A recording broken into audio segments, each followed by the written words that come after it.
Mr. Speaker, we're here tonight to address the failure of this government to bring home a new softwood lumber agreement. And in that vein, a failure to answer a simple question. Since I know we've all worked hard and we'd like to get back at work, Mr. Speaker, I'll once again ask, why is this government so against forestry jobs?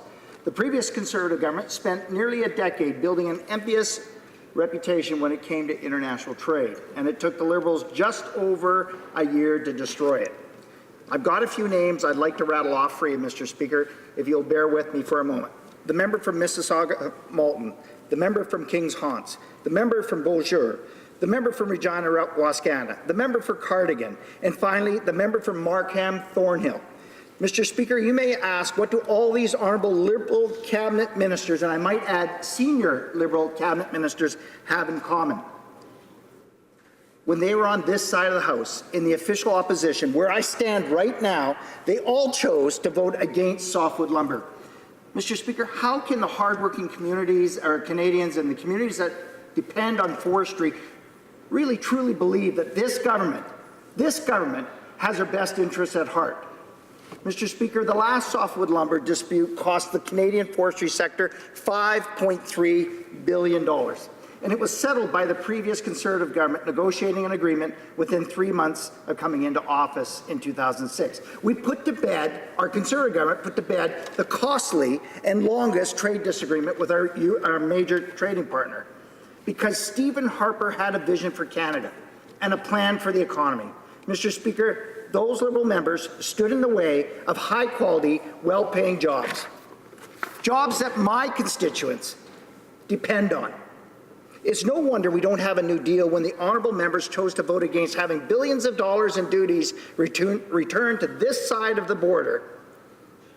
And it's clear that this Liberal government once again stands against the resource industry that fuel the Canadian economy in its entirety. As a matter of fact, the Prime Minister's on record that's saying under his tenure, the world will come to know Canadians more for its resourcefulness than our resources. Mr. Speaker, it is first a carbon tax, then a failure to deliver a deal on our forestry families, and finally now higher energy bills for Canadians that cause Canadians pause for concern. When will the final nail be put in the coffin, Mr. Speaker? When will it stop? I urge the Prime Minister to get on the phone with the President-elect and bring home a deal that won't result in mill closures and widespread job losses for our hardworking constituents. We know from experience that this will happen. As a matter of fact, I had a mill owner in my office during riding week that said he cannot afford to go through a long and protracted litigation period. We simply can't afford it. What is this government doing to protect jobs? They put a measly $30 million aside for litigation. Mr. Speaker, they just gave $25 million to an organization, a foreign organization, that is known to support Hamas, a jihadist terrorist organization. Canadians deserve to know where this Liberal government is in the process. They don't need more platitudes, empty rhetoric from the Minister of Trade about how hard she works. We need answers.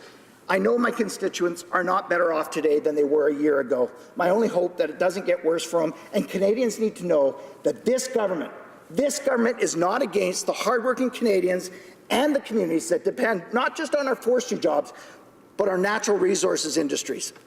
Thank you. The Honourable Parliament Secretary to the Minister of International Trade. Merci, Monsieur le Président.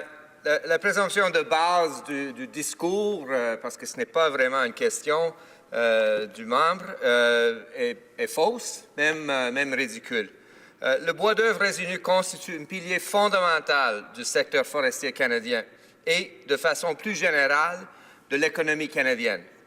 L'industrie canadienne de bois d'œuvre résineux assure le gagne-pain de près de 260 000 personnes partout au Canada, souvent dans des zones rurales où les communautés dépendent grandement de cette industrie. Même si le Canada a réussi à diversifier ses marchés au cours des années, les États-Unis demeurent la principale destination des exportations canadiennes de bois d'œuvre. Notre gouvernement est parfaitement conscient de l'importance de l'industrie de bois d'œuvre résineux pour les Canadiens de partout au pays et du fait qu'il est essentiel de maintenir un accès stable et prévisible au marché américain pour permettre aux entreprises canadiennes de continuer de réussir. Pour cette raison, notre gouvernement a fait une priorité du dossier de bois d'œuvre résineux depuis son arrivée au pouvoir. Dans sa déclaration conjointe avec le président Obama le 29 juin 2016, le premier ministre a défini les principales composants du nouvel accord. La ministre du Commerce international, moi-même et l'ambassadeur McNaughton ont tous participé intensivement à l'avancement de ce dossier et ont tenu des consultations avec les intervenants de partout au Canada. La ministre du Commerce international a également collaboré à maintes reprises avec son homologue américain, l'ambassadeur Michael Froman. Ensemble, ils ont publié une déclaration le 2 octobre 2016 dans laquelle ils ont indiqué que même si la période de moratoire avait pris fin, les deux pays poursuivraient leurs négociations en vue de conclure un accord mutuellement acceptable.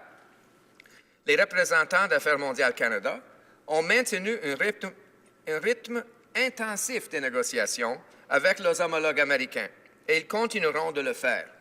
Ils se sont rencontrés 18 fois depuis le 15 octobre 2015, en plus d'avoir tenu des discussions régulières informelles.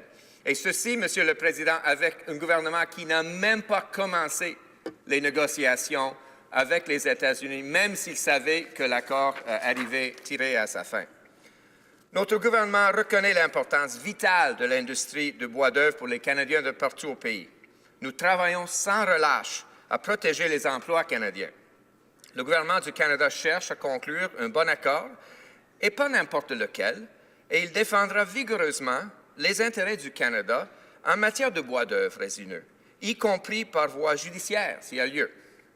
Le gouvernement du Canada estime que le Canada, les États-Unis et le Mexique profitent tous de l'ALENA grâce à l'environnement commercial ouvert et prévisible, fondé sur des règles que cet accord a créées il y a 22 ans. L'élimination des droits de douane et les règles établies dans l'ALENA ont permis de réaliser d'importants gains d'efficacité dans nos chaînes d'approvisionnement.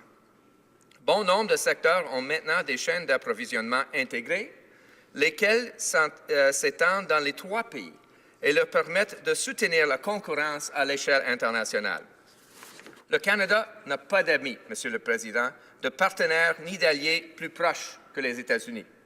Nous attendons avec intérêt de travailler en très étroite collaboration avec la nouvelle administration ainsi qu'avec le Congrès américain, notamment en matière de commerce et d'investissement. Mais, Monsieur le Président, il n'y a pas de doute. On va continuer à travailler pour trouver un accord et le gouvernement l'a comme priorité.